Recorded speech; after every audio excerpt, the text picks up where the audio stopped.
A couple of years ago, when the Rijksmuseum was closed before it reopened in all its splendor and glory, and the treasures of the Rijksmuseum were in an adjacent building. It was great that they were there. It wasn't the world's most impressive building, but the treasures were there. And as one wandered through this great sequence of works, Vermeer in particular, Rembrandt ending with the Night Watch, out into the gift room, the gift shop, inevitably, I noticed on the till there was a postcard of the girl with the pearl earring and a notice saying, "No, it's in The Hague," which may or may not throw light on the public opinion or mass opinion of visitors to the Rijksmuseum on tonight's debate. Of course, it doesn't. Anyway, I thought I'd throw that into the mix. I don't know quite how tonight's debate is going to go. I know that from brief conversations with our speakers that it may be a debate around humanity unedited in all its forms, to a kind of selfless reflection on the human condition with space for the viewer. We may touch on light and dark. We may look at Delft and Amsterdam in contrast. We may look at scientific discovery and an expressive form of art. We may look at religion. No jokes? No jokes. But it'll be combative and competitive, as you've seen. Just let me give you a brief run-through on the form this evening. Each of the speakers will get 20 minutes. I'm giving them latitude to go to 23, but we're going to try and be tight and tough. Then there will be a debate between the three of us, or the two of them with me in the middle. Then there will be time for questions from the floor. Now, you've all voted as you come in. We'll announce in the middle of the evening what your vote was, what the entry poll was. During the questions from the floor, then it'll be announced that the ballot box is going round, and then you vote proper on the debate. You've all got these cards, one for Rembrandt, one for Vermeer. You tear off and put the relevant card into the box. If you're still undecided at the end of the evening, and that's your right, put the whole thing in. And then, after our contributors have done their summaries, we'll announce the debate. We will finish, I promise you, bang on 8:30. It's good manners, and also it's Freeze Week, and you've all got frightfully important things to go to, I'm quite sure. Okay, first up, Simon Schama, Professor of History and Art History at Columbia University, author of 17 books, I think, to date, and counting. Everything from slavery to the history of Britain to the history of the Jews, but also Rembrandt's Eyes, which has just been republished by Penguin. Tonight, he's Rembrandt's Voice. And for those of you, like me, of course, who can't get enough of Simon, on Saturday night, BBC Two, 9 o'clock, is his masterful programme on Rembrandt's late masterpieces, which, of course, coincides with the National Gallery's wonderful exhibition on late Rembrandt. So, obviously, the dice isn't firmly stacked in Simon's favour, I couldn't possibly say. Anyway, let him start 23 minutes on Rembrandt, starting now. Thank you, Tim. No, we don't have time for that. We so don't have time for clapping. Barely have time for breathing, actually. So he said to me, "What, are you out of your mind?" He said to me, in the usual nightmares I have when I'm visited by Rembrandt approximately twice a week. He said, it's very well asking Hannah Kay, did you bother to consult with me, sunshine? No, so I'm sorry. He said, as a matter of fact, we both are embarrassed, I think. Speaking for Tracy, Paul Valery says you should apologize before you ever speak of painting. And certainly, neither of these two big boys really need our advocacy, but let's play the game. Because something deep, who knows, may come out of it. Namely, to begin with, what do we want from art? How do we think of the very greatest art? It could even be abstract art.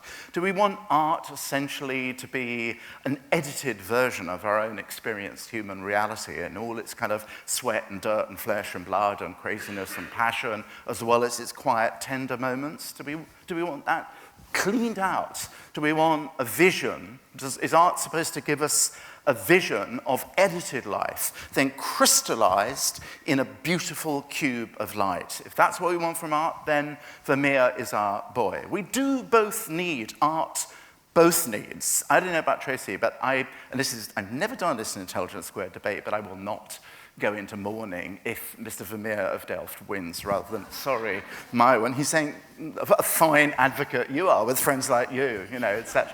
But because art needs earth and it needs light, But if you think, in the style of Shakespeare, for example, that actually art should embrace the magnitude of humanity, all of it, and create, as William Hazlitt said, the genius of Rembrandt was to create something out of nothing, to actually change our minds about what is ugly and what is beautiful, how art can transfigure the plain and the decrepit and the ruined and the mottled and the palsied and the poor, as well as the rich and gorgeous and beautiful, then my big boy is your guy.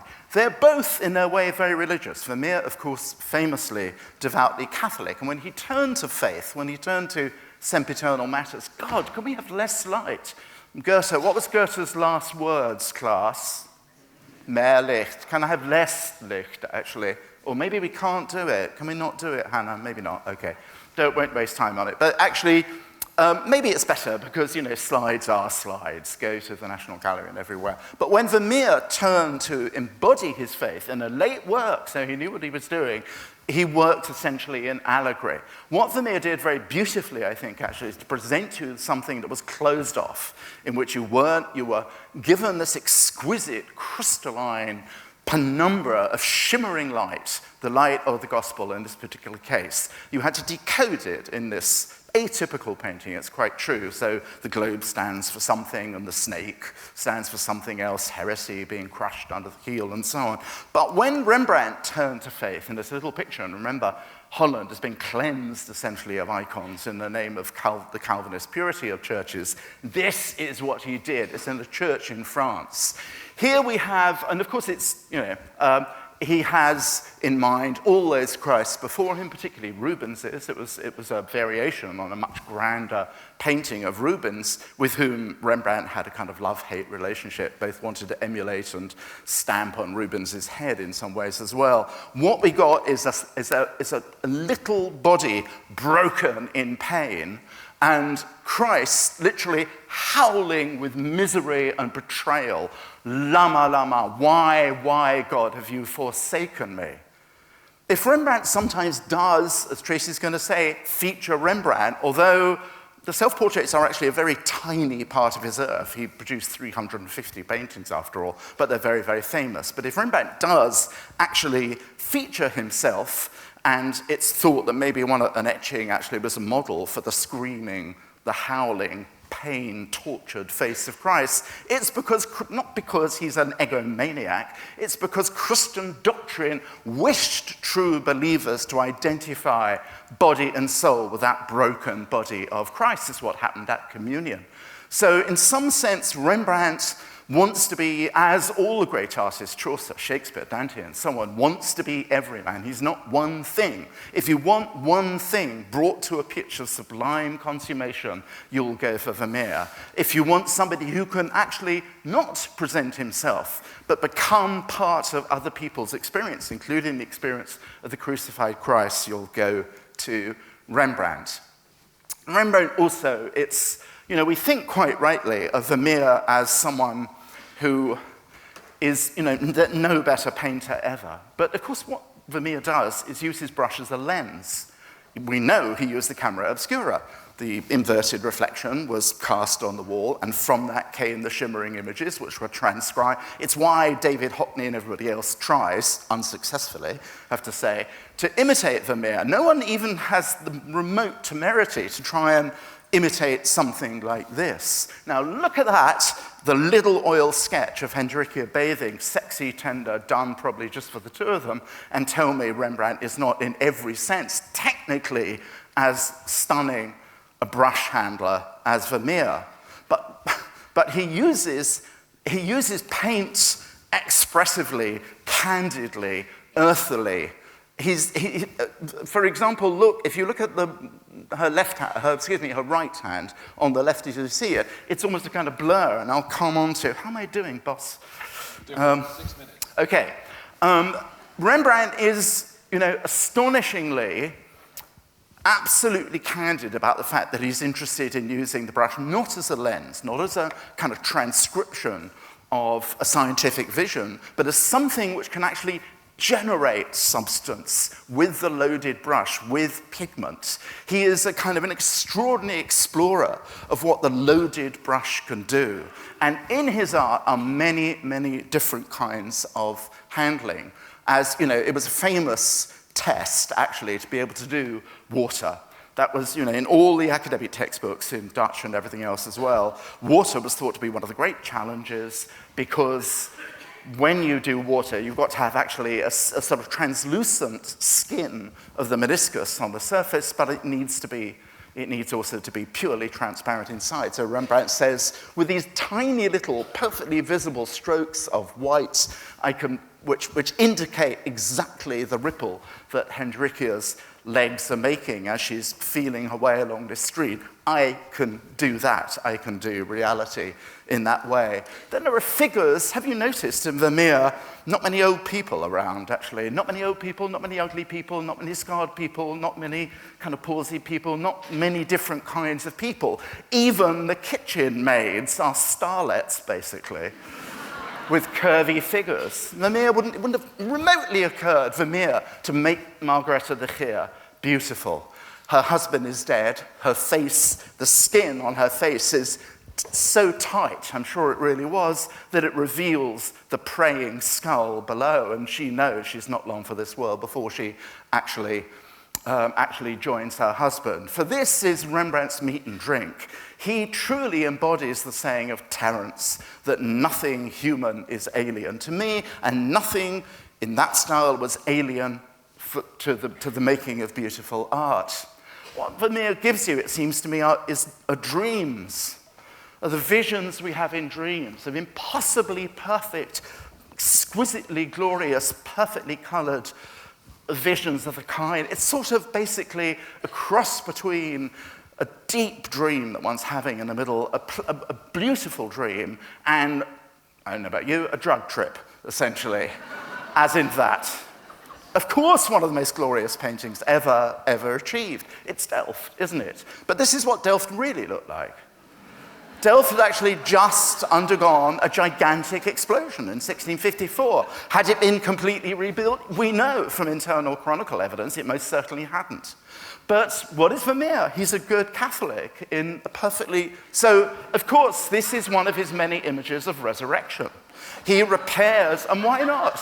We want to believe in Delft as heaven, rebuilt the way it was before the fall, before the explosion, which killed Karel Fabritius. This is one image of a city. Rembrandt, it's not all he does, but Rembrandt knows he has a short life, we all do, and he wants to do important things. He wants not just to say, what is beautiful, you know, this exquisite stillness of a jug of milk. He wants to say, what is our community? He's living, they all are, living in a tiny country, which is a target of relentless military hatred by the French, by the Spanish. So it's very important to understand what binds you together and to give it pictorial as well as boring textual expression. Rembrandt will not steer clear of that, and it costs him dearly. It did not cost him dearly in the case of the Night Watch, but it might have done it. It took risks. He's an incredible risk taker. He will do things. He will fill up his years, not just be satisfied with 30 paintings, however exquisite, during a career. So this is Vermeer's idea. We have a little gathering of basically Madame Tussauds waxwork figures at the front, standing there.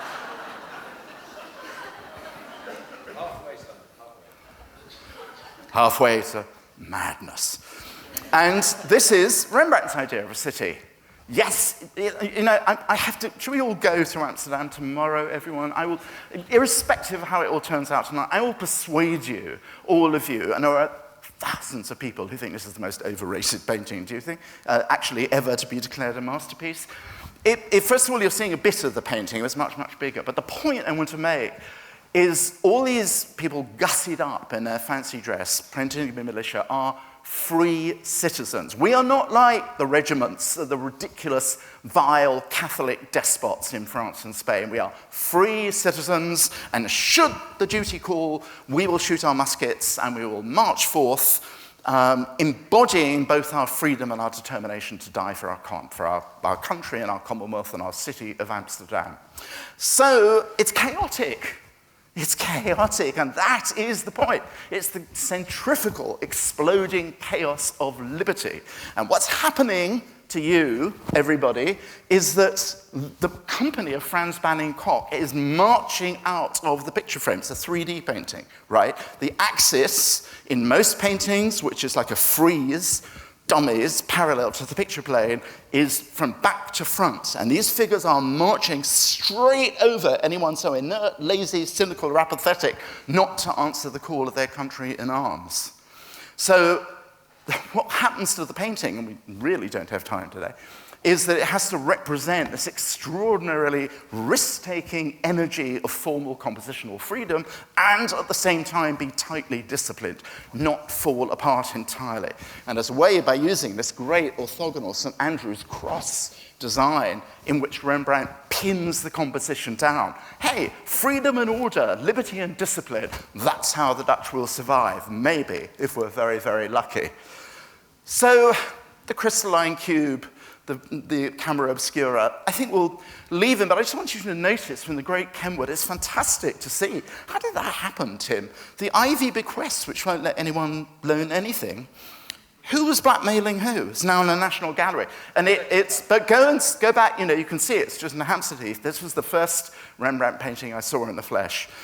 And look at it, 1661, he's bankrupt. He's 3 years out of losing everything he had, not just his house, not just the death of his wife, but also his entire huge art collection, his collection of paraphernalia, the stuffed armadillos, the antique casts. He has to carry all this around in his enormous head. It was his friend Jeremias Dekker, of whom he did a gorgeous portrait, which ought to have been, don't want to be churlish, ought to have been in the National Gallery, from St. Petersburg, who said, "Oh, Rembrandt, I am merely a master of words," Dekker being a poet, "but if I tried to praise thee, I would praise thy mighty, nimble mind." Rembrandt is not just full of sentimental gush, everybody. He's not just about passions and emotions. He is a formidable, mighty motor of thinking, but the thinking never feels like a seminar. It's said of late Rembrandt that he couldn't draw. He was indifferent to drawing. He was sort of apathetic, really. He didn't care about the loose hand. So the two circles there that's taken at least 10 seconds, and who knows what it is.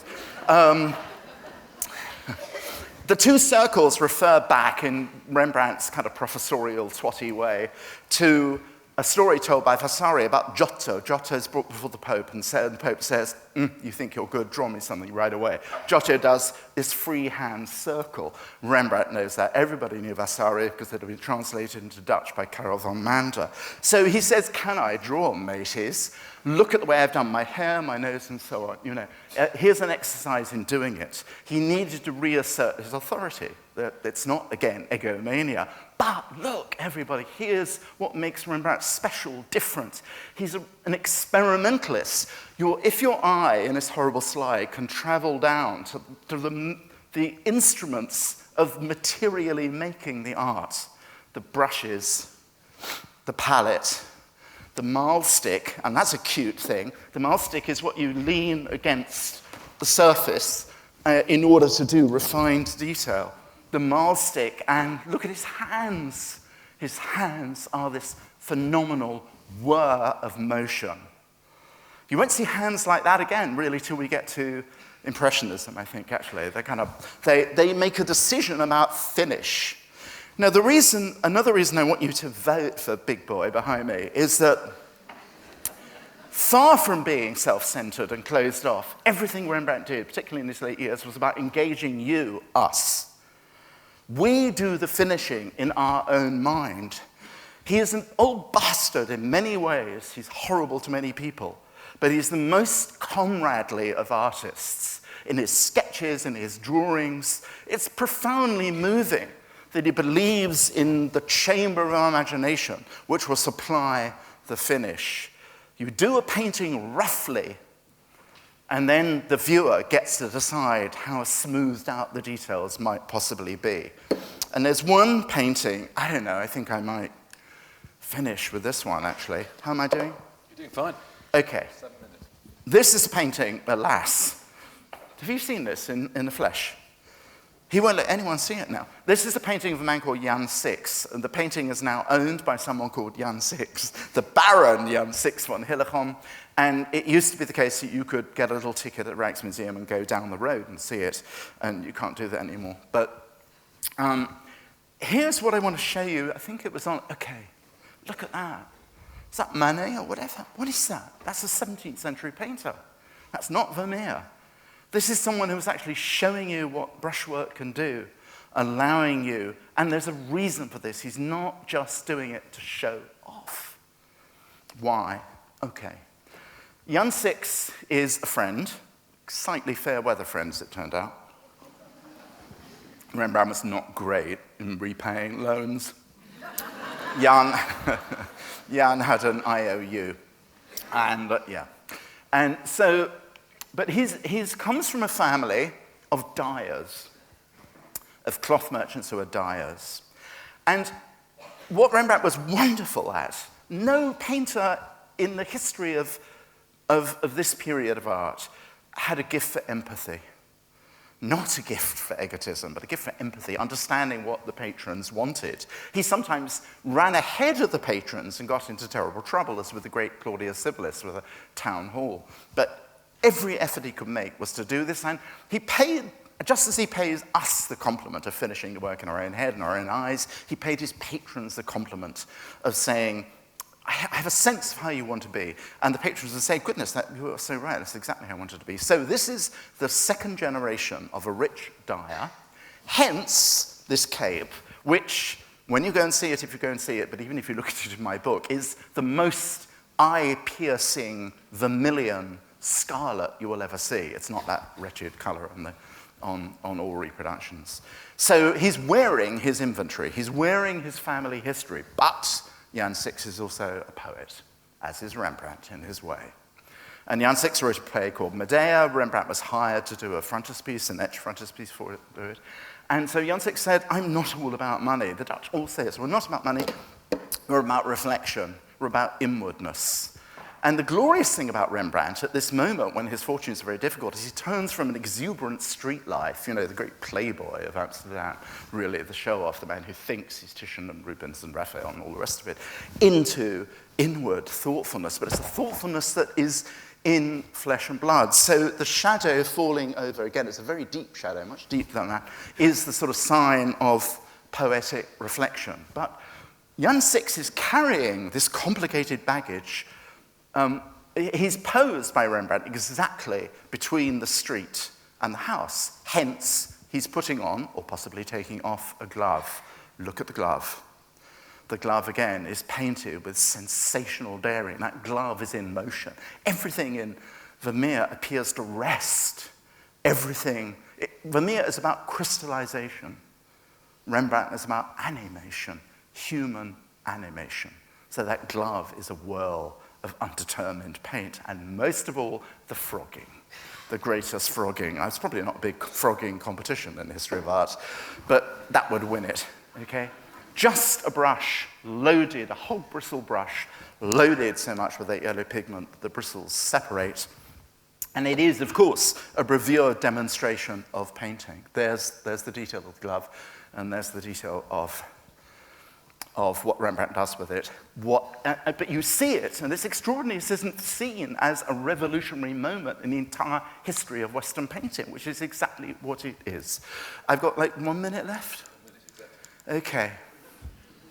I think I was going to finish, well, okay, here's hand on a breast, it's Vermeer.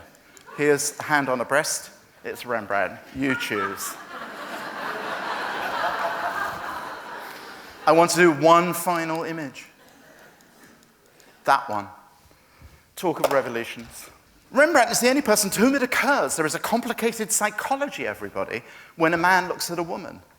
There's a fantastically funny moment in the actually not terrible Alexander Korda film biopic with Charles Lawton looks at Hendrika Stoffels, played by Elsa Lanchester, and then he brings her in, and then he puts her on a chair, and she's very self-conscious. And he goes, "You don't have to worry, my dear. It's all about art."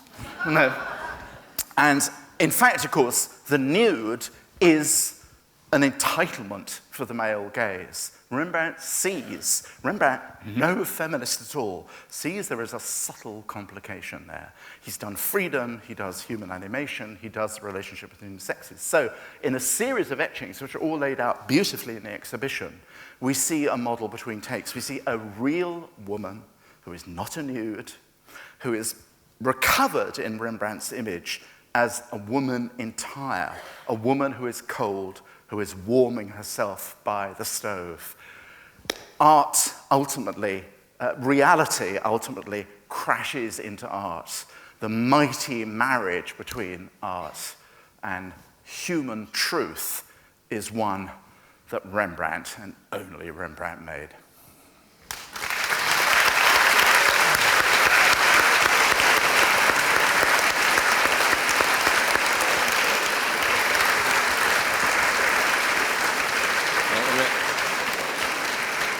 So that's crystallization against animation, Rembrandt stripped bare. Isn't it brilliant that a man who accuses the other artists of taking drugs actually started by saying that Rembrandt speaks to him still? That's one of those great things that we might draw on later. Now, Vermeer. Tracy Chevalier doesn't really need an introduction, but she's the author of 7 novels, whose subjects artistically range from medieval tapestries to William Blake, slavery, and of course, Vermeer. Girl with the Pearl Earring it was her second novel, published in 1999. It sold 4 million copies worldwide and still counting. It's also the subject of a best-selling film with Scarlett Johansson and Colin Firth.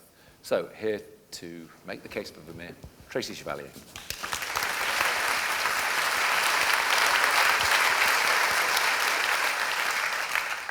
Whew, Simon, it's like listening to you is like looking at a Rembrandt painting.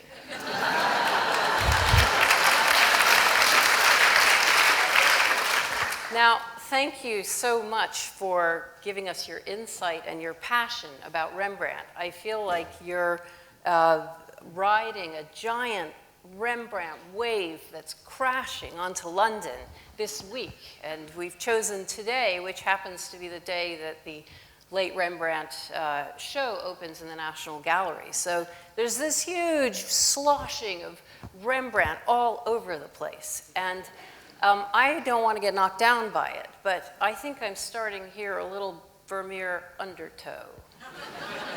So that's what's happening.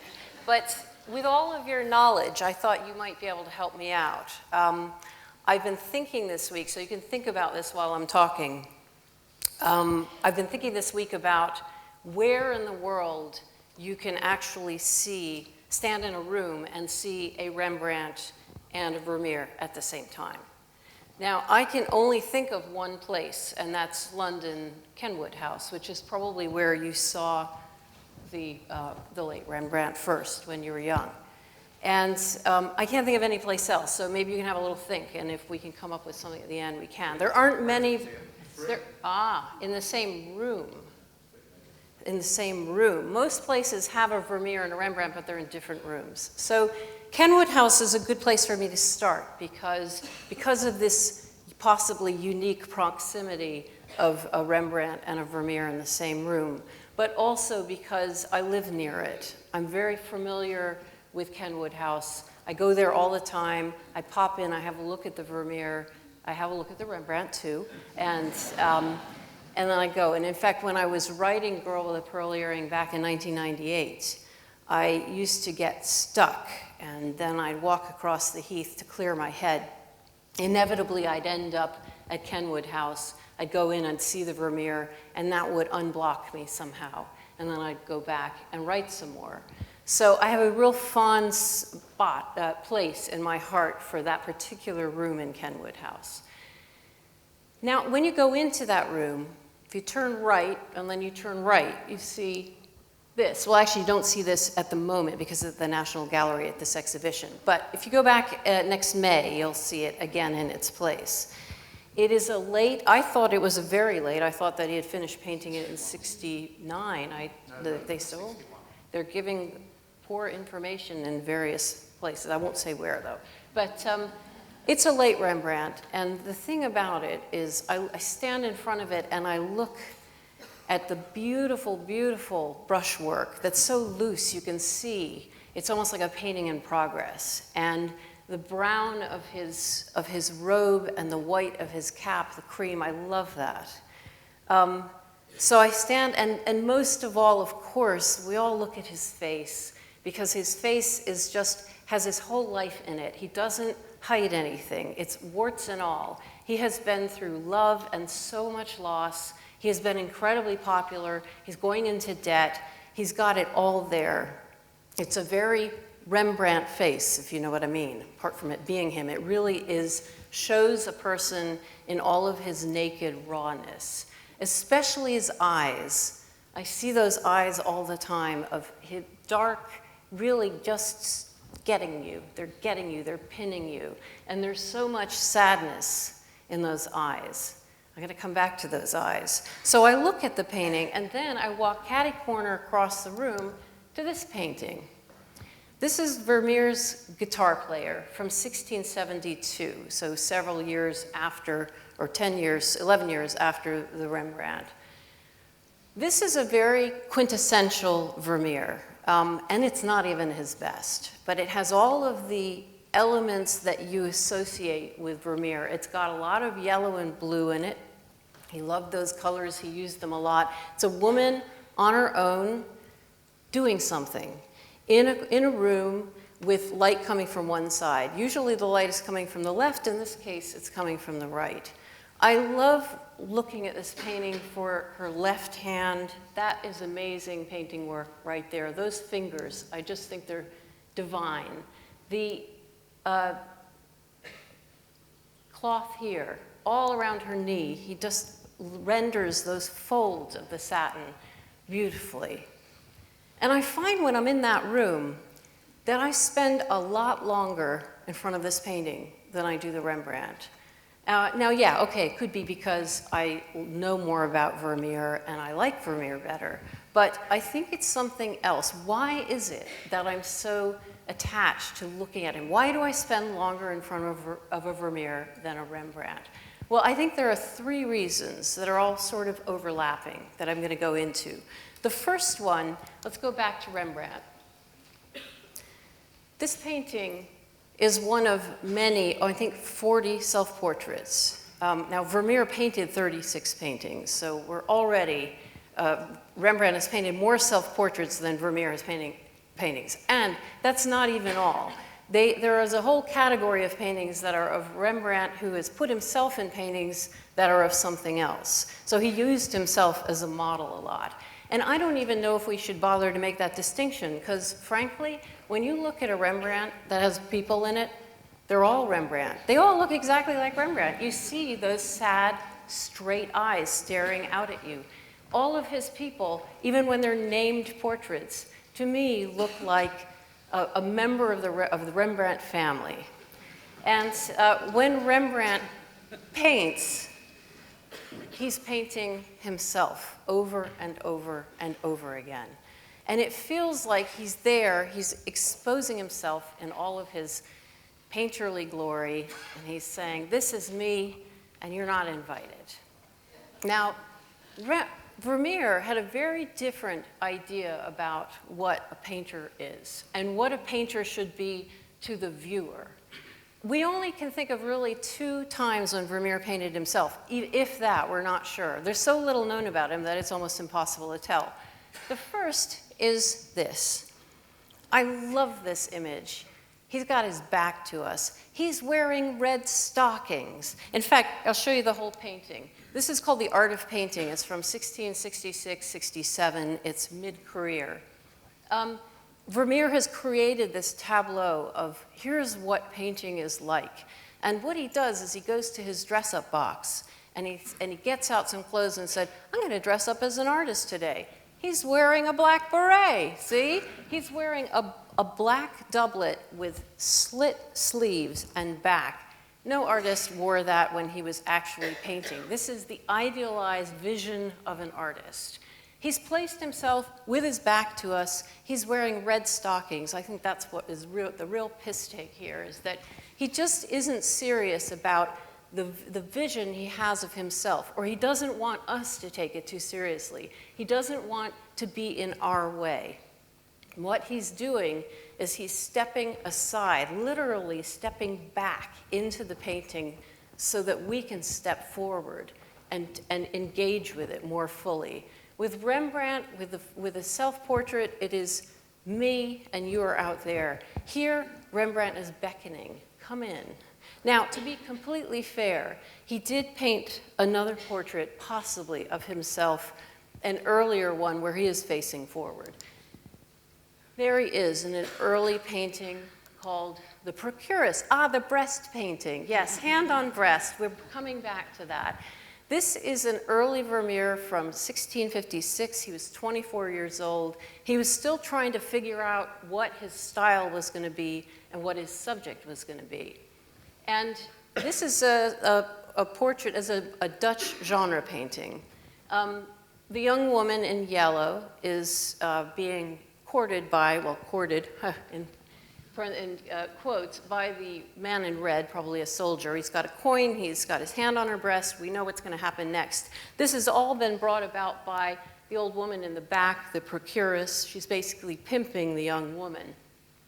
In Dutch genre painting of the time, the tradition was if you have somebody on the side looking out when everybody else isn't looking out, that's often a self-portrait of the painter.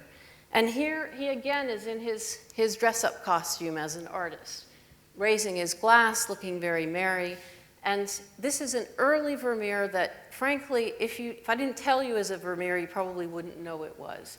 It's not what we think of as the Vermeer, the master. This is a young painter still finding his feet, still trying to figure out what he's going to do. But his vision of the painter is not to the fore, it's not to the front. It's almost as a jokey character to the side. Again, we're invited to come a little closer. This is 1656. Something happened to Vermeer right after that. I want you to keep your eyes on the woman in yellow and watch. Now, it might be the same model, it might not be. This woman in yellow is completely different from the procuress. And the vision, the way Vermeer painted changed. Now, we don't know why.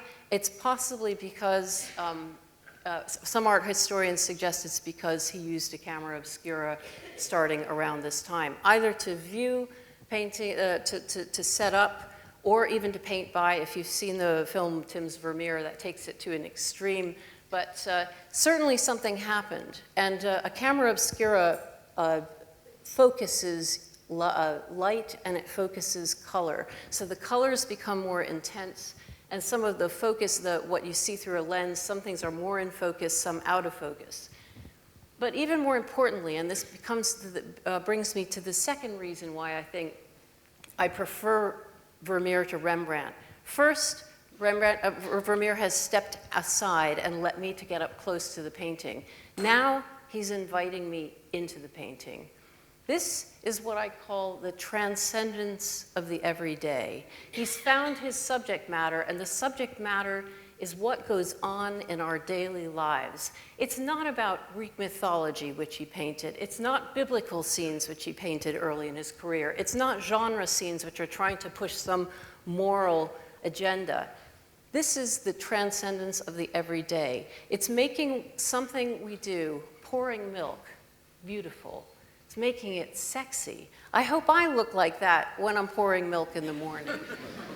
Other paintings we think of Vermeer making his quintessential paintings are usually of women on their own, in a corner, the light coming in from the left, doing something from the everyday. So they're either putting on a necklace, playing a lute, weighing gold, like did that back then, or reading a letter, or pouring milk. All of those things that we can step in and say, yeah, I know what that's like. I pour milk every day. I read letters all the time.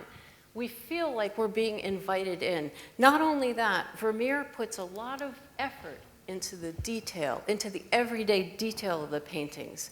You don't notice it, you don't see the brushwork in the way Rembrandt shows off with brushwork, but here you see the little dots of white paint along the handle of the basket and on the bread itself. It makes it look like a table full of jewels.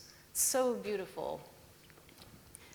In another painting of a similar time from 1657, just before the milkmaid, but also probably using a camera obscura, this is called a young woman reading at an open window, reading a letter. And again, it's exquisite, and it's privileging the everyday. When I look at it, I think, yes, maybe my life, my banal quotidian life is actually more beautiful and interesting than I thought. This gives me that permission. What Vermeer also does here is he puts things in the foreground. So he's put a curtain in the foreground, which he sort of pulled back. It makes it look almost theatrical, that there's this intimate thing, this intimate moment that we're spying on. He's pulled back that curtain, but he's placed a table in the front, so it holds us back so that she's in the background of the painting, and we are drawn into the foreground by the subject matter. So we're inside the painting, but we're not quite with her. Now, the third reason, we've had Vermeer step aside out of the painting, out of the subject. He's allowed us to step into the painting and become part of the everyday life. The third reason is his universality. Now, you didn't think I was going to go on and on without talking about Girl with the Pearl Earring, of course. This is a painting from 1665 to 66, mid-career, and it is an amazingly universal painting. It's not just that we've seen the image all over the place. It's not just that. It's more that Vermeer has taken something that looks very specific and made it universal. This is not actually a portrait. It's not meant to be somebody who you recognize, who you can identify. It's what they call in Dutch a tronie. A tronie means in Dutch face. It's like a type. He's painted a type of person. So tronies can be something like the drinker or the gambler or the artist, or here, the beautiful young girl. The way he's done it is by taking all of the things that we think would make us know a person and strip them away. So if you look at the girl, you can't tell what color her eyes are. Sometimes they look green, sometimes they look brown or gray. I know, I've studied them a lot. And I even asked the woman who restored the painting for the 1995 exhibition in The Hague what color her eyes were, and she said, I don't know. It's impossible to tell. You can't tell what color her hair is. It's all hidden away. You can't really tell what the shape of her face is because she's turned it to the side. You can't even tell what the shape of her nose is because that line blends right into the cheek. So you can't tell, is it a thin nose? Is it a bulbous nose? Who knows? All of those cues that we normally get to be able to scan a face, to put an identity to it, have been stripped away. As a result, everybody thinks they know somebody who looks like her. I have had hundreds of emails from people writing to me saying, I love this painting because my aunt looks like this painting. I love this painting because my daughter looks like this painting, and here's a photo of her. See, doesn't she look like the girl with the pearl earring? And I go, well, she doesn't, but I know what you mean. And a reader even once said to me, Tracy, I think you wrote that book because you look like Girl with the Pearl Earring.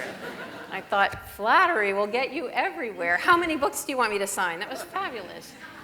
But it's because all of the specifics have been stripped away, so it feels universal. So not only has Vermeer stepped out of the canvas, not only has he invited us in, he's actually invited us inside the painting so that we can turn around and actually become Girl with a Pearl Earring.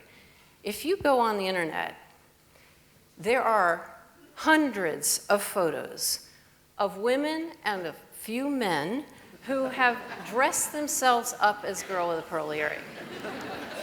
Beautiful. Beautiful. And why not? What other painting? I'm sorry, but you don't go on on the internet and find people dressed up as Rembrandt. It just doesn't happen. I'm really sorry. Sorry, Simon. And there's no, they don't dress up as Rembrandt paintings either. You signed Simon Schama's webpage. Not only are we invited to step in, because it's so universal, we think we know her and that we are her. We step in, we turn around, and then we decide we're going to make it something, we're going to make it our own painting. So if we want a zombie girl with a pearl earring, we've got one. Now, this is a great painting, and it's great in so many ways, but one of them is that Vermeer has managed somehow to make the specific, to make something feel familiar and yet utterly mysterious. There's so many questions I have about this woman. What's her name? Who is she? How old is she? Is she happy or sad? What is she thinking? I've written a whole book about her, and I still don't know. Now, I would never dream of saying that Vermeer is a better painter than Rembrandt. It would be foolhardy to do it, especially with Simon here. And it would be like comparing apples and pears. So I'm not going to do that. But I will say that I think that looking at a Vermeer painting is more satisfying experience than looking at a Rembrandt. Rembrandt is painting for Rembrandt. Vermeer is painting for us. Thank you.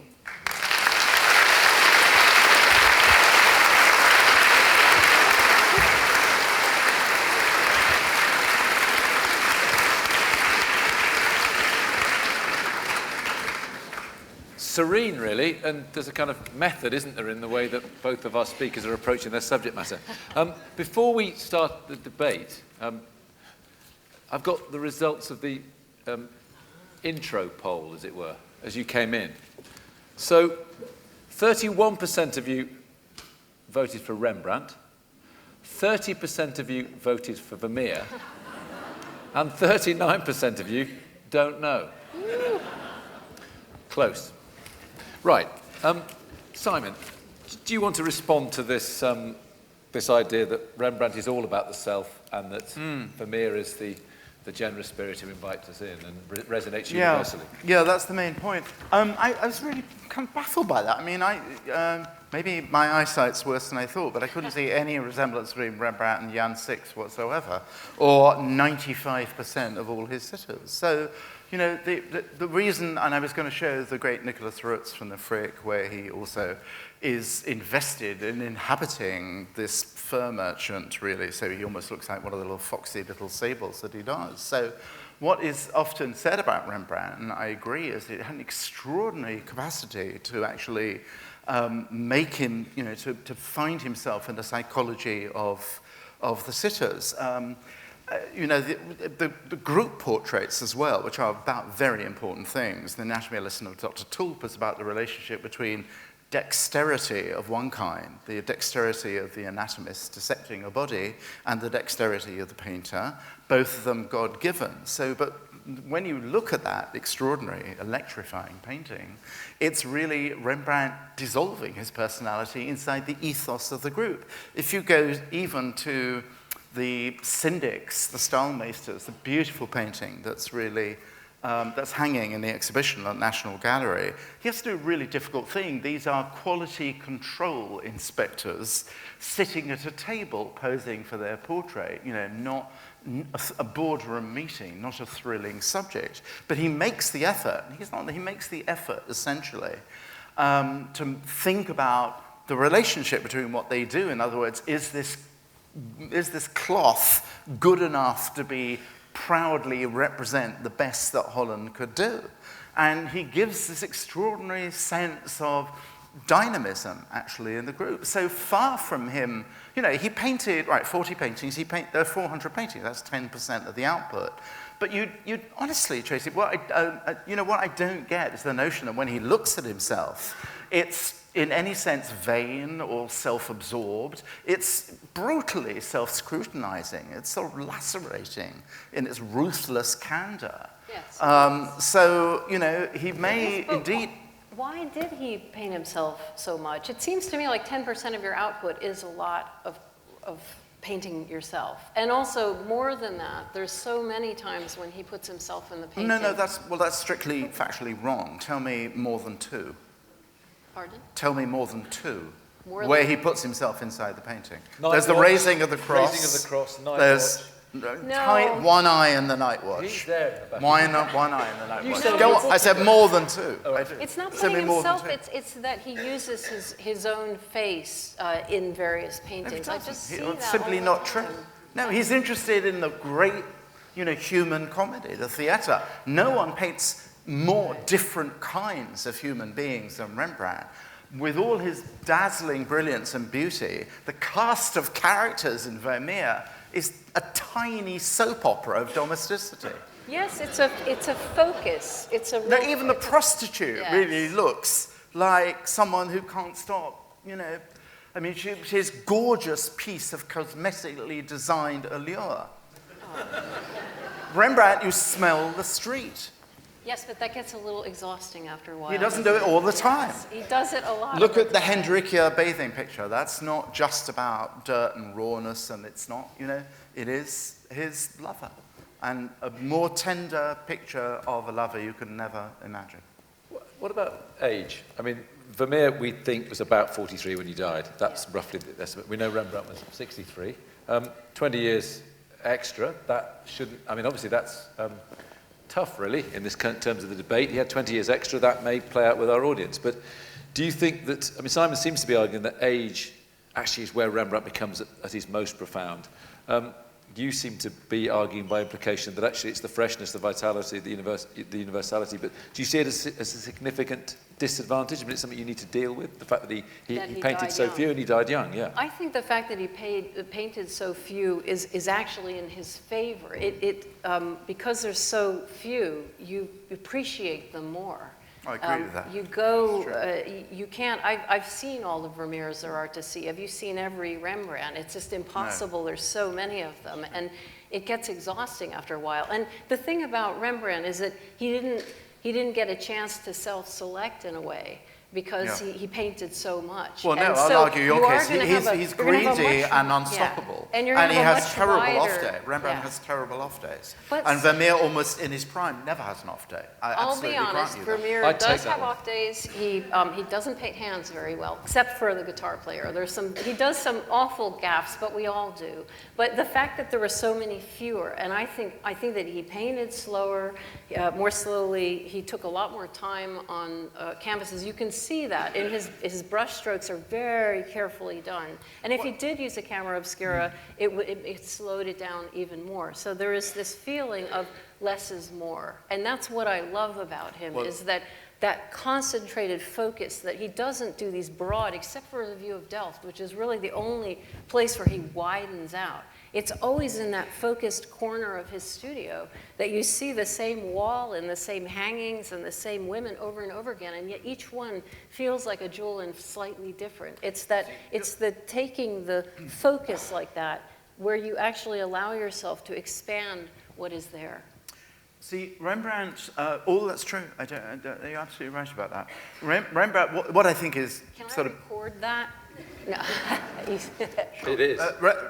What is bizarre is to represent Rembrandt as someone who's not interested in the people, who's kind of closed off. I don't get that invitational thing as well. There are countless Rembrandts in which, the whole direction of the way he's organized space is design. And more importantly, it's not just Rembrandt, but other people who Rembrandt beautifully conveys, who do indeed, are not kind of shifty and masked in shadow and in profile. Some of Vermeer's beautiful things are always in profile. Rembrandt is interested in what happens when your eyes out there meet my eyes. He's interested in that weird, sometimes sexy, sometimes disturbing, sometimes irritable transaction. What I actually wanted to say, Tim, was that it's incredibly important Rembrandt's a printer. Rembrandt, as you'll see, in a way, the National Gallery show is kind of funny, but I really beg you, even though it's very hard, and this is not to do with the debate or winning points, it's to enjoy this stunning exhibition at National Gallery. You know how difficult it is when there's a crowd in there and there's everybody's craning. Please take the effort to do so, because there are some extraordinary etchings in that.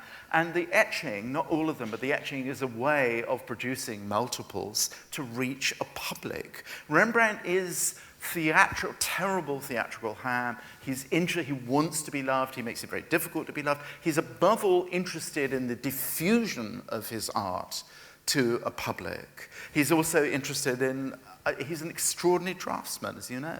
The drawings talk about less is more, the winter landscape in the fog, which I'm sure you know is like 3 lines and somehow is a universe of a snow-covered village. So he can't stop. He does suffer from a kind of St. Vitus dance of multitasking in every conceivable medium he possibly can. And he will make mistakes. What I love, it is an opposite temperament. It is an opposite temperament for Vermeer, who felt if there were mistakes in Vermeer, we'll never know about them. And that's a kind of lovely thing. There are no drawings, there's not any No, letters he's a sort of from him, crazed we know perfectionist. so little about him. I sometimes feel like Rembrandt's biography swamps him, whereas Vermeer we know nothing about. Well, we only have 7 letters by Rembrandt. I feel like that 7. allows me to into the paintings more easily, because I don't have a name on the it's not a portrait of somebody, it's a type, and so it allows me in. There's space there to breathe and to be a little calmer, whereas Rembrandt is just, look at all this paint, look at it all. Whereas Vermeer just smooths it out. You very rarely see it. Every now and then you see a little detail where he's let himself go a bit. And because everything else isn't let go. I mean, do you know the red hat, the girl in the red hat at the National Gallery in Washington? Possibly amazing a Rembrandt. Possibly a Vermeer, yep. But it may not be a Vermeer. The same way. Amazing red paint. And the lace maker in the Louvre, this tiny jewel of a painting, where the lace coming out of this little box, the bits of embroidery thread are just done in this wonderful snarl of kind of almost impressionist style painting, and you go, wow. And yet the rest of the painting is so controlled that it makes that little bit when he lets go, you just go, yes. And whereas Rembrandt, I just feel like he lets go too much. It's just like, it's like diarrhea almost. You could almost say, you're really going to wish you hadn't said that. let's not go down that road. I know a lot of his paintings are brown, but that's, it's not the same thing. It's funny, the American painter Chuck Close always winds me up by saying he thinks Rembrandt's an exquisite etcher and drawer, but he says the paintings are gravy, but never diarrhea, I have to say. It is sort of stomach churning. I mean, I think one of the problems and one of the liberating factors of a debate like this for you all is, I'm not giving you the parameters of how you're going to make your decision. It may be the sum total of achievement is going to favour one artist who lived longer and produced a lot more work, or it may be that your decision has to be made on hitting the heights, and that one painting can actually win a debate because that's what all artists in the end are working for, from one work to the next, or even if they're making a series, it's always this quest for some kind of unattainable perfection. That's up to you. I'm going to throw it out to you in about 2 minutes. But I just wanted to bring religion, bring it all down, bring religion, or bring it up, into the debate again, because you both cite religion very strongly. And I know, Simon, that one of your things about Rembrandt is bearing witness. He's the quintessential Protestant painter. Vermeer's interesting, isn't it? Because you say he's a devout Catholic, but he becomes a Catholic. I think he's born a Protestant, but he becomes a Catholic in order to marry his wife. In order to marry his wife. Yeah. So let's just have a few. I mean, we know that the Rubens-Rembrandt debate is always won in this country by Rembrandt because fundamentally we're not a Catholic country or a counter-reformatory country. But just some observations about religion in this debate and how it pans out. Is Rembrandt always at an advantage in Britain because he's a Protestant?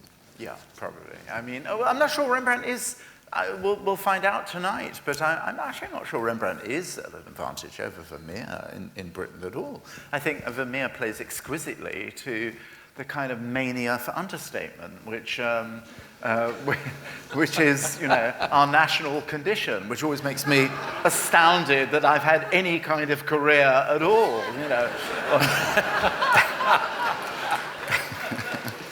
But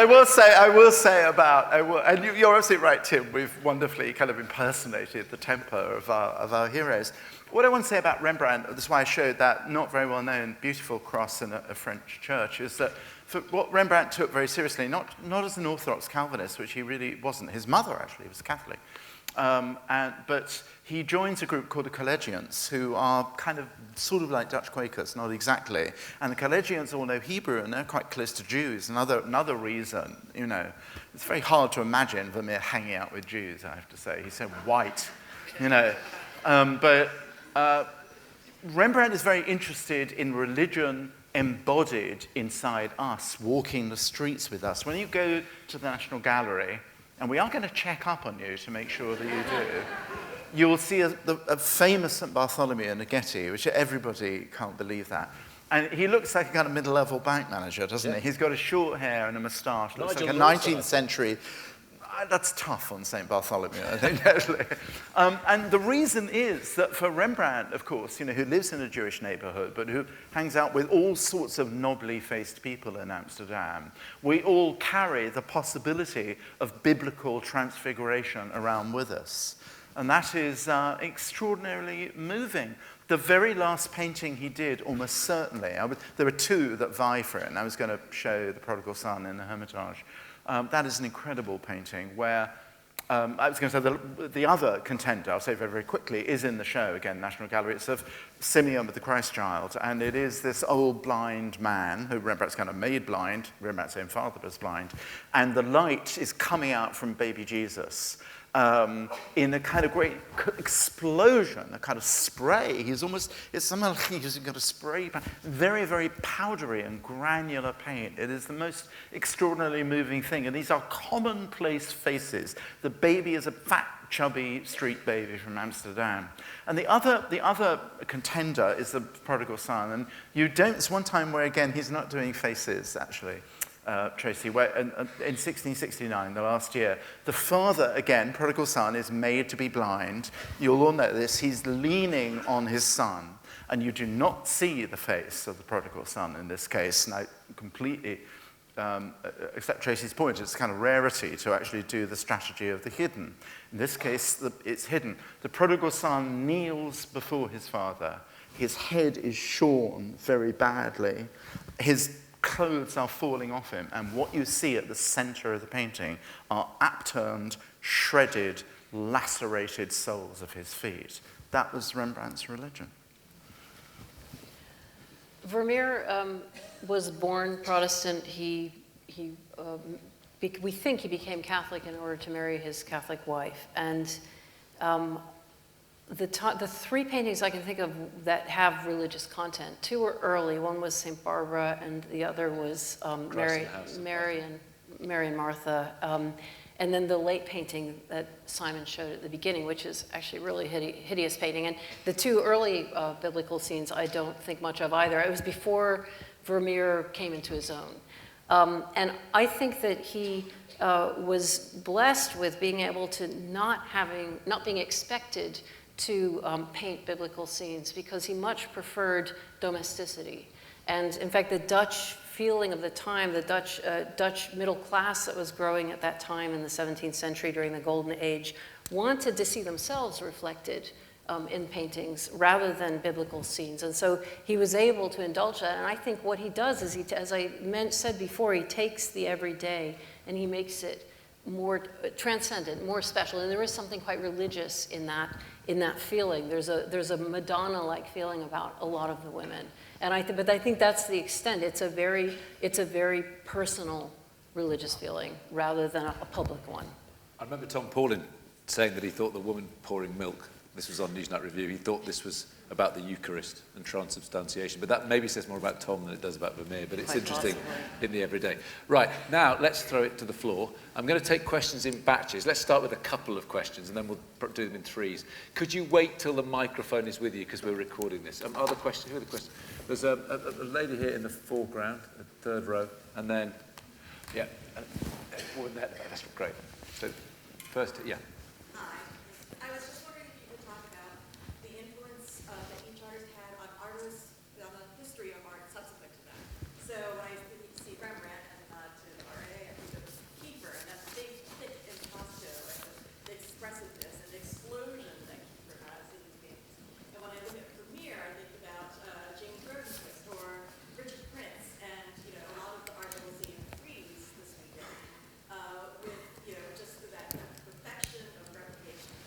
Great, thank you. That's good. Right, we'll hold that, and then the second question. Oh, right. My question's about light, really. I was interested that I was expecting Tracy to talk about Vermeer's light, really, and that difference between Rembrandt's light and Vermeer's light. And I wondered how much you thought his light was dependent on the lens, and when the lens, well, how important it was to Vermeer's art. Great. Well, I won't be too crass and try and bring them together, but it's still an interesting thing about impact. I mean, you could say that Donald Judd or Dan Flavin have been influenced by that light or not. Let's wrestle with the influence, but think about light too. Simon. Well, it's tough on Vermeer because he goes missing for so long, alas, and ridiculously, and has to be discovered. So with Rembrandt is never not famous. There are constant arguments about Rembrandt, whether he was self-indulgent and his loose handling of paint. But he's not only never famous, which isn't necessarily to his credit, but he's never not a subject of conversation. And what was the lady who's, So he is always on the agenda. For example, Joshua Reynolds, who one thinks of as an extraordinarily unlikely candidate to be a Rembrandt admirer, and has actually mixed feelings. But there are some passages, for example, the beret that actually Tracy alluded to, the kind of heavy, creamy application of paint on headdresses, is the kind of thing that Reynolds comments on, and everybody does, the French in particular, when the railway station makes it out to Amsterdam in the 1840s, Théophile Thoré and Théophile Gautier and people like that actually see Rembrandt as someone who expanded what painting can do. And rightly or wrongly, Turner, for example, is a kind of besotted admirer, for obvious reasons, of Rembrandt. They see that Rembrandt can actually make paint live in its own right, without any loss of realism in a way, without being deceiving as to the truth of nature. And that sets that extraordinary generation in the middle of the 19th century, especially in France, but including Turner, the Barbizon school, and Courbet in particular, who are going to queue up Impressionism on a radical new path. I was much criticized when Rembrandt's Eyes, for all sorts of reasons, but when Rembrandt's Eyes came out for over-modernizing Rembrandt anachronistically.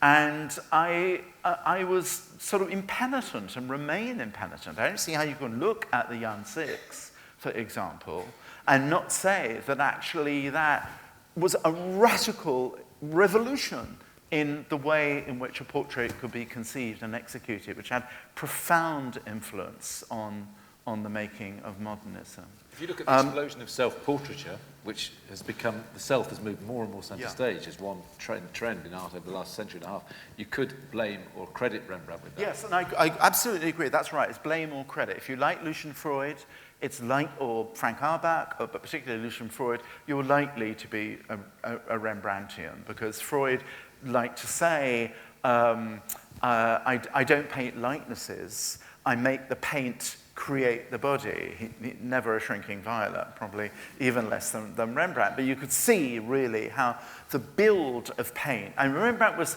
fascinated in what he could do with the texture of pigment, unlike Vermeer. So when you look at The Jewish Bride, which I had to absurdly kind of just skim over, we have a nice sequence in the little film on Saturday. It's extraordinary things you find in that paint. You find silica, sand, bits of crushed glass, eggshell, egg substance, clay. And Rembrandt, of course, actually, again, unlike Vermeer, and it is a big stage act in painting. Tracy is absolutely right about that. If you look at the Aristotle, Rembrandt is interested in sculptural manipulation of paint. So beads and warts and crusts and ponds. In some paintings, for example, the Washington National Gallery Lucretia, a breathtaking, tragic masterpiece in the show, he will give you this immense mantling crust of pigment on her dress, in order that her flesh, and she's about to commit suicide, the open neck of her shift, in order to do that, he will thin the paint out to practically watercolor. So for him, every painting was an adventure about exploring every conceivable thing that paint could do. Yeah, enough of this puffing and plugging. So but my there's answer's gonna but be a there's a lot show at the shorter. Royal Academy in January that will make the claim about Rubens. Sorry, over to you. My answer is going to be a lot shorter. Vermeer disappeared and re-emerged in 1866 in France, and it took a century for his reputation to build up. So he hasn't had that kind of influence that you've been asking about as Rembrandt would have on contemporary art. But where he has had a big influence is on contemporary photography. I see a lot of Vermeer manqué out there in photography, but the best photographer doing this now is Tom Hunter, who's British, who sets up, he's done a series of photographs of squatters in positions of taking Vermeer paintings and setting them up so that you have the woman reading the letter that I showed earlier. You have a woman reading an eviction notice, and there's a baby. It's really beautiful. So there's a lot of, there's that sort of hyper-realism, use of visual techniques. Does that come back to the lady's point there about light and lenses? I mean, he's using contemporary technology, and therefore he's an artist who resonates with those in the last 150 years who want to keep using contemporary technology. I think more, yes, and it certainly ties in with the rise of photography as an art form. And I would love to have seen what Vermeer would have made of a camera, a real camera, not a camera obscura, but a camera. I mean, he certainly used the camera obscura, but how would he have, and it is very much about how things are set up. So I think... yeah, but you make my point for me, because actually what Rembrandt does is do what photography can't do with paint. Hold that. You can come back. Three more questions, Paul. Yeah, there's a woman at the back there, hand up. Sorry, I don't want to... There's anyone at the top? Yeah. If you think about the Golden Age, it was the beginning of individualism and a heightened capacity for complexity and emotional complexity and also perspectival complexity. Would it be fair to say that you could say this was happening both in Rembrandt and Vermeer? One was more internally emotional richness, perspectival view of the interior, and the other was more exterior, putting the human being in this massive magnificent light with all the complexity of perspective in that. Okay, emotional complexity. I couldn't have said it better myself. Absolutely. So no one's actually going to try and claim the territory. It wasn't really a question, but if it was, the answer would be yes. You're absolutely spot on. I love the fact you're both agreeing. So neither of you are going to take that territory. So it's a 1-1 draw in that respect. Right, next question. Next questions. Well, while you're thinking, I can't believe it. What about this risk-taking idea then? I mean, Simon says that Rembrandt's the great risk-taker. By implication, Vermeer can't be, or isn't as much a risk-taker. Isn't as much of a risk-taker? That was one of your points, that's why we should go with Rembrandt. I think he doesn't take risks as often in paintings, but I think Earl of the Pearl Earring certainly was a risk. It's a right up there painting, and it may be what you call a trony, it's a type, but there's more to it there than that, and it becomes more, there's a hand up there, it becomes much more, so it has something, and his other paintings don't always, but sometimes they do. And I think also taking the camera obscura and creating, I mean, when you saw how he went from his early stuff to this whoosh, it was just like a completely different painter, and I think that would have been a risk at the time. Why?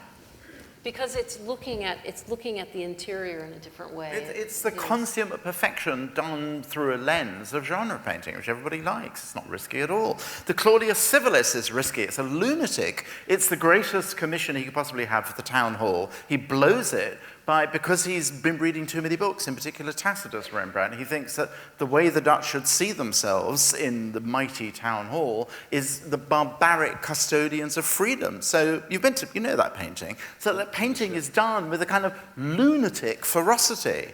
And he's screwed as a result. They take it down, he has to cut it up, he's not paid a penny for it. That is what I call taking a risk. You just said it was a failure, so as well. Yeah. Where was the question? Yeah, there, thank you.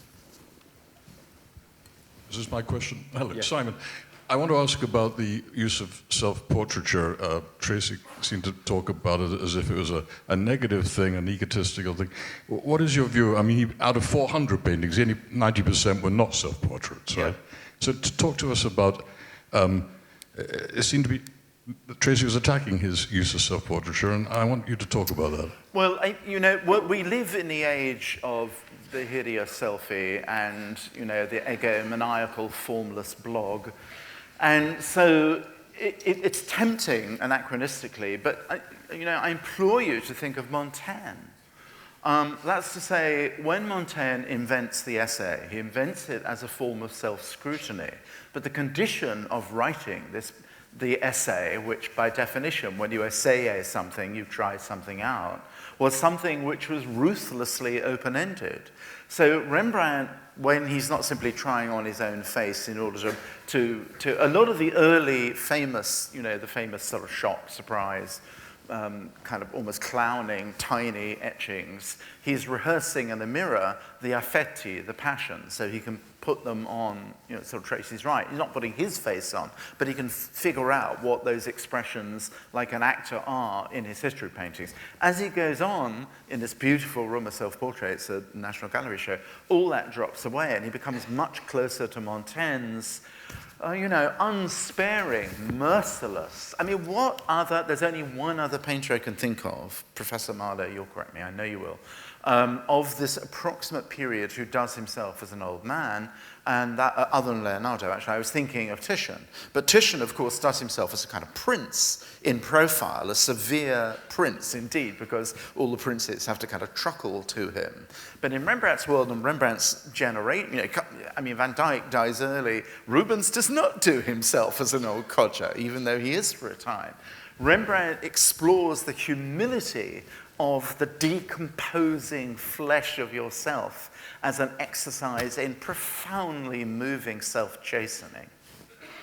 There are 80 images by Rembrandt, aren't there? There's 40 paintings, and then there's etchings. And then with etchings and so on, there's about 80. That's significant in the history of art. No one has taken it to that degree. Just to put it in context, I mean, we know that Dürer was a kind of pioneer in a sense, but no one quite pushes it to that level. So the case about Rembrandt's perceived obsession with self-portraiture, I think, is made. The question is, I think, that comes from the questioner, Peter Rosengard, if I'm not mistaken, is about whether it's a good thing, a bad thing, whether it's something that we should castigate or salute. I mean, do we feel this about Van Gogh, for example? That, he was obviously this raving egomaniac. I think we did.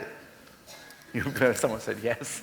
I find myself thinking about why he was painting these paintings. Were they for himself? Were they for other people? No, he's painting it as a kind of paradigm of the human condition, really encased in his own likeness. So there's... But when he's actually in his studio we know it's not for himself. Why does he, what's the, is it, he's using paint as a kind of therapy, as a kind of looking into himself? Well, I hate therapy. But what about, okay, it's too 20th century a term, but can we call it self-examination? He's using it as self-examination, but what is that, what do we make of that? How do we, we're not involved in it. It's his own, well, he's you may not be, I'm himself. Intensely involved in it. Right. Wow. It seems to reveal more about our debaters than it does about the artists. Right, a question, at the top, there we go. I've got a rather broad question, but do you think one can really come to any kind of objective decision, I mean, Rembrandt or Vermeer, or is it a question of character? Because, Tracy, you talked about the Vermeer being more satisfying, but personally to me, I think this lack of ambiguity is actually a weakness. I don't get a lot from that. I mean, what do you think? Sorry, his lack of... you said that the Vermeer was more satisfying, and to me that suggests a kind of lack of ambiguity, which perhaps the Rembrandt is more strong in. I think actually there's loads and loads of ambiguity in Vermeer, and that's why we go back to him again and again. The best masterpieces are the ones that don't answer questions, that you go back to again and again. It's like whenever I go to see Girl with the Pearl Earring, wherever she was the last couple of years, or now in The Hague, I find it really hard to leave the room. And I think that's true of Rembrandt's as well. I think that's where masterpieces come in, is that you can't you're in almost like a dialogue and you can't stop. You can't, it's an unfinished conversation. It's a song that finishes, it doesn't finish. It's on the second to last chord. And I think that we can both agree that both painters had those moments of greatness where there's a loss, there's a lack of resolution. And we come back to them again and again. Can you stop being so reasonable? The whole point is... We're lousy debaters, really. But, in fact, your point was that there was mystery for you in Vermeer to an extent that there wasn't in Rembrandt. I'm not saying you said that there was no mystery, but your claim is that he's more... There's an element of mystery. It's more... The ambivalence, the ambiguity seems to ask more complex questions. I feel like when I look at a Rembrandt, I get it. I know it's all there. It's all there, and the process too, because you can see all the paintwork. Vermeer is much more controlled, and I feel like I can actually, because of that, I can go into it and live in there for a lot longer because there's so much mystery. There isn't any way of resolving it, and I feel like Rembrandt, he's laid more out there, whereas Vermeer has held back more. There's another question from the top there.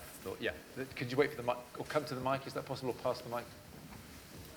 We're going to have the vote in about 3 minutes, so if someone could get to the mic or pass the mic, that would be great. Thank you very much. Thank you. I just want to go back to the point we were talking about with self-portraiture. It's a question as well as a statement. Rembrandt was ballsy enough to go against the grain and perhaps not always paint things that he'd get paid for. Could not his efforts in self-portraiture be just a historical fact that he wasn't paid as much, or he didn't have people willing to sit for him, or he was more controversial? And I don't see it as self-absorbed in any way, but he was using a study that he had. He could consistently look at himself. He could consistently paint himself. He was funny with friends. He lost and made them. I couldn't possibly imagine Rembrandt being a self-absorbed person when his entire work was about uncovering and looking at the world. I would hardly ever think that he was a self-obsessed man as a painter. Do you think historically it's just having the subject matter of himself constantly that the reason that he painted so many self-portraits? Very good question. Hold the answer just for a second. Boxes are going to go round now. Now's the time to start voting. We're going to keep taking more questions, then we're going to have a wrap-up. But there is time for you to vote now. So boxes coming round, one or the other, or the whole thing, we don't know. I'll come to you in a minute. Let's just deal with that question now. So woman there, straight ahead. Well, yep. Hang on. Shh, we're still carrying on now, so if you could just be quiet. Simon, do you want to respond to... No, I mean, you're right. I just want to... I would agree with everything you said. It's absolutely the case that he is always there. And who knows, and there are moments where you're absolutely right. It's difficult finding patrons, and he falls out. So it's true. I would just add that, and I'm about to say this in a review I'm writing, that again, this is a nightmare because Tracy and I are so friendly about this, but please, everybody, when you go to the show, National Gallery, stop at the very first etching, which is the last self-portrait etching Rembrandt did in the year of when he lost his house in 1658. And it is, as the lady up there says, I mean, it's of him, but it's the least self-absorbed. It's a man, his face has collapsed into a sort of indeterminate dumpling of misery, and little piglet eyes stare out at you from this unrisen dumpling. And it is the most absolutely fucking heartbreaking thing you'll ever see. This is the only debate where someone says a painting space looks like an indeterminate dumpling of misery, and you're supposed to be sympathetic to that. It's genius debating, genius. Can I add to that? I think Vermeer was also obsessed, but it wasn't with himself. It was with a corner of his studio, which he painted over and over and over again, and the way the light came in and hit the person there. And sometimes it was, he used various members of his family, we're guessing, and that would, but he was exploring light and color, and that was what he was doing with his obsession. It was rather than using himself. Great. There's a woman there, you've got the mic, yep. Is this on? Yeah. So my question is really for Intelligence Squared. And the question is, what are we voting on? Bravo. Well, That's rather good. well, Both Tracy and Simon made very compelling arguments in favor of each artist. yes. But what actually are we voting on? Well, it's a very good point. I thought I tried to make the point that actually, in a debate when it's one against another, the parameters have to be set by you. So I think individually, you have to stare into your conscience or your intellect or your knowledge and say, is it about the achievements of an artist who lived for 63 years, whose range and heights are up? That's all rubbish. Or is it about the... It's that the fire alarm goes off. Or is it about the heights that one artist can hit in a particular painting? That would be the artist's Which one would you rather steal? She'll probably win that. Ladies and gentlemen, this is not a fire alarm, it's just an exit alarm. We'll just keep voting while this goes on. Another question? Another question, sure, yeah.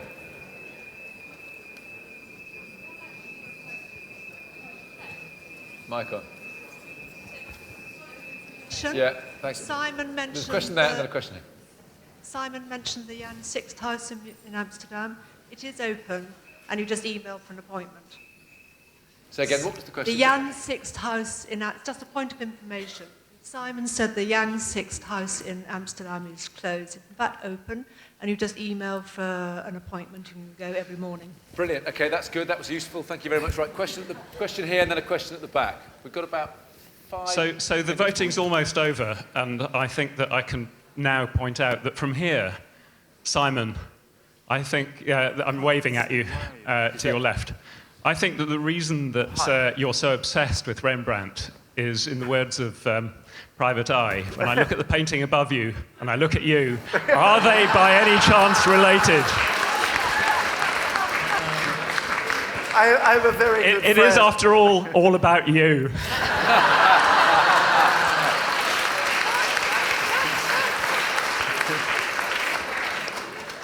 And that may win it. No.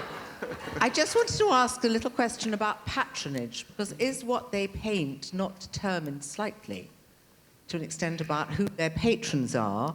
And obviously every artist has their own particular obsessions, don't they? So we're dealing with two very different people, but the body of work is surely very different according to who their patrons are, because they don't just paint for themselves, they can't survive. Yes, Vermeer had a patron, Van Rijn, and a wealthy man lived in Delft, and certainly it's possible that the reason he painted the way he did could have been because his patron liked it and said, do more. And you can see what happens to patronage. The late painting of the Vermeer painting, the religious, with the woman with her foot on the globe and the eyes turned upward, that was painted as a commission from the Jesuits, and it was late in Vermeer's life. He was under a lot of stress, he was in debt, and he did it probably pretty quickly. And that was an example of how patronage can go terribly wrong when you don't really get to paint what you want. Interesting with Frieze, the art fair on at the moment, and the idea about whether artists have their eyes on the market. Both of these artists ended up bankrupt. Yeah. Yeah, I mean, Rembrandt, it's not to do with him actually sticking his finger in the eyes of the patrons, because I think he was not a rebel in that sense. But he was, there are documented problems that a man called Diego de Andrada takes Rembrandt to court for producing a likeness of a young woman who we think is probably, well, we don't know for sure, his daughter, and insisting that Rembrandt change it and finish it. And Rembrandt, again, we don't know the result. Rembrandt said, oh yeah, we'll take this to an arbitration committee of the Guild of St. Luke. So what Rembrandt always tries to do is to transform the expectations of his patrons, whether it's the Guild of Anatomy, the surgeons in Toul, who'd never seen a painting like that. Doing the Night Watch was a staggering risk. It's not the kind of biopic version as they all hated it. It's not true. They didn't all hate it. Most of them loved it. But he's always trying, I mean, it's very clever, and he tries to say, now, when the shock of how radically different from anything they could have expected was, but not necessarily unflattering. Now, you are so clever, that's what you really wanted. And they say, yes, actually, you know. And it all goes wrong with the Claudius Civilis, where the painting is so ferocious and so wild and so unprecedented in its intense roughness. Clearly, they said, this is not anything remotely like what painting is.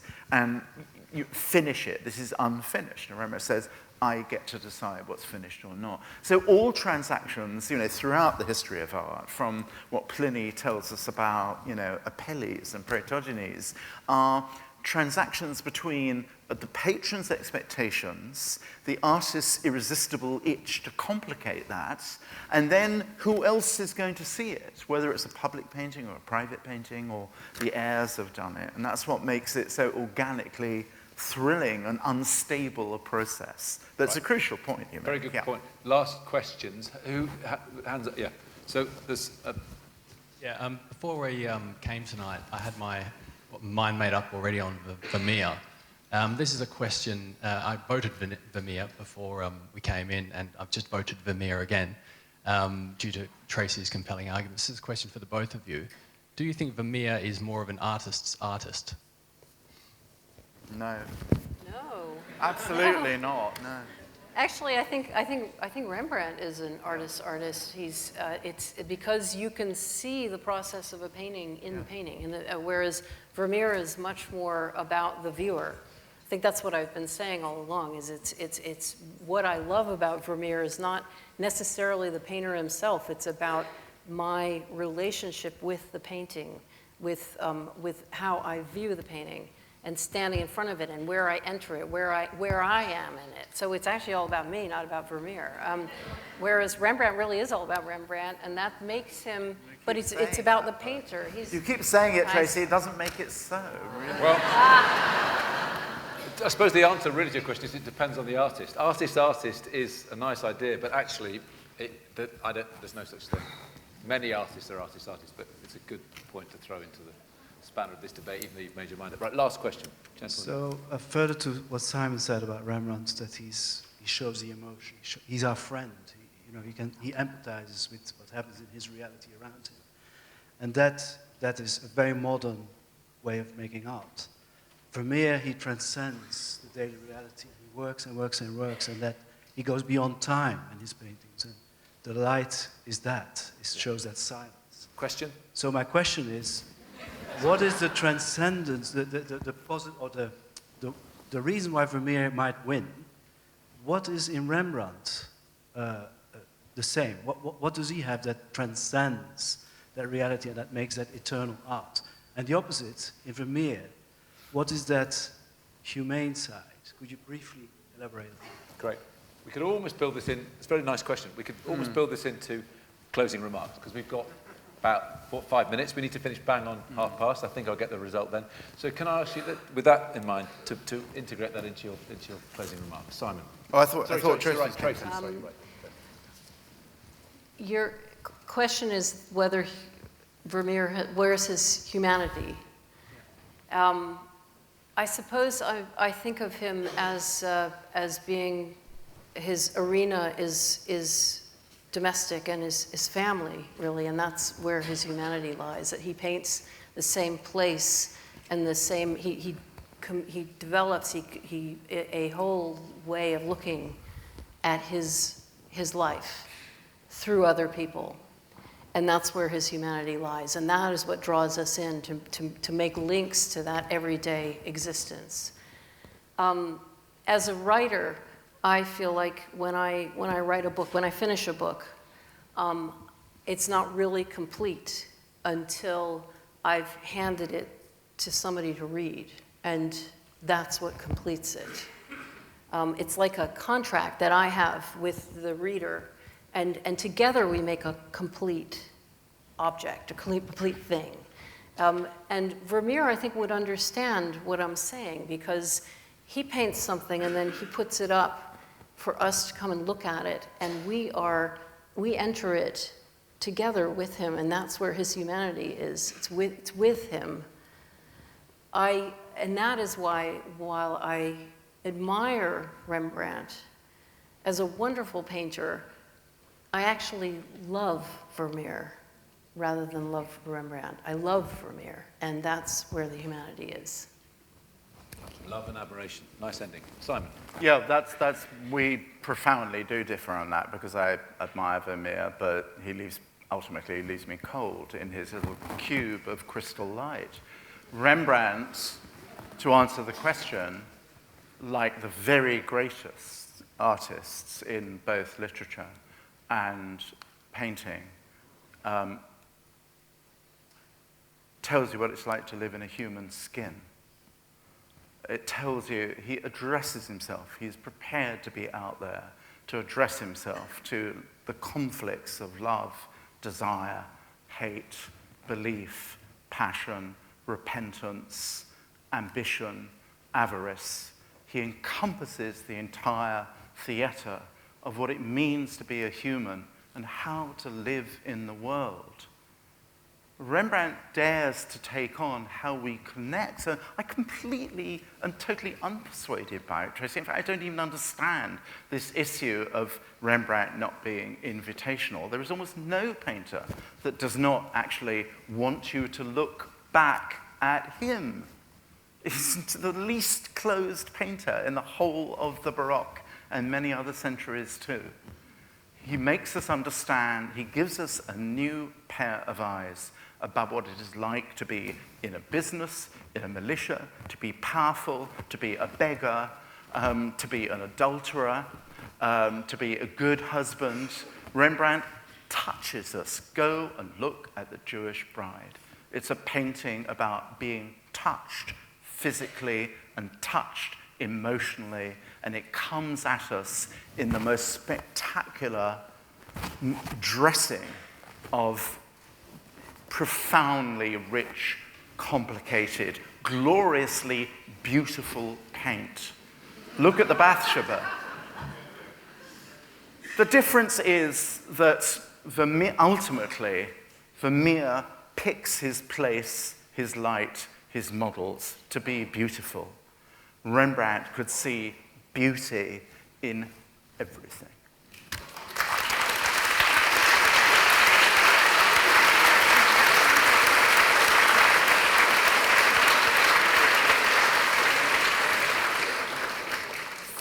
Thank you both. When that alarm went off, it was Vermeer to eternity, but actually we've managed to hold that out. Sorry. The results. So, there's been an 8% swing to Vermeer from before the database, up to 38% of you think he's won. 6% of you don't know. 56% of you voted for Rembrandt. So the winner is Rembrandt.